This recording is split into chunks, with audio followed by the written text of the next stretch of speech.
Ready pour un nouveau tour d'Afrique? Allez, on décolle.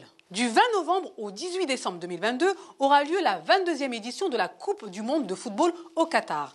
32 équipes vont s'affronter avec pour seul objectif ramener la coupe à la maison. Eh oui! Sur ces 32 équipes, la Confédération africaine sera composée de 5 équipes. Le Sénégal, le Maroc, la Tunisie, le Cameroun et le Ghana. Durant les éliminatoires, de nombreuses voix se sont élevées décriant encore le faible nombre de places de qualifiés pour une si grande confédération qu'est l'Afrique. De plus, beaucoup constatent qu'il est beaucoup plus difficile pour une équipe africaine de se qualifier et déplorent aucun accès direct pour le mondial comme cela existe sur d'autres continents. Néanmoins, pour la Coupe 2026, l'Afrique verra son nombre de places pour le mondial passer de 5 à 9. Cela s'explique par le fait qu'il n'y aura plus 32 nations qui se affronteront durant la phase finale de la Coupe du monde, mais 48. 16 pays supplémentaires pourront espérer devenir champions du monde.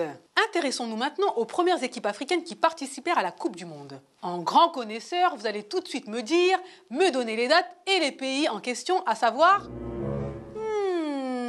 Vous me faites douter là. Bon, le premier pays d'Afrique à avoir participé à la Coupe du monde est... Eh oui, c'est l'Égypte en 1934. Mais si on s'intéresse plus précisément à l'Afrique subsaharienne, à leur destination, le pays de la rumba. Nous sommes en 1968. L'équipe du Congo-Kinshasa est en pleine forme. Elle remporte sa première compétition de grande envergure, à savoir la Coupe d'Afrique des Nations, qui se déroulait en Éthiopie. 1971-1974, l'équipe du Zaïre, c'est sa nouvelle appellation, se qualifie pour la phase finale de la Coupe du Monde. 99 équipes étaient en compétition pour seulement 14 places, dont une seule pour le continent africain. C'est la première fois qu'une équipe d'Afrique subsaharienne décroche le ticket. 1974, les Léopards s'envolent pour l'Allemagne de l'Ouest, pays hôte de l'événement. Malgré la motivation des joueurs et le désir du président Mobutu de promouvoir son pays à l'international via l'achat de panneaux publicitaires, les résultats ne seront pas à la hauteur des espérances malheureusement.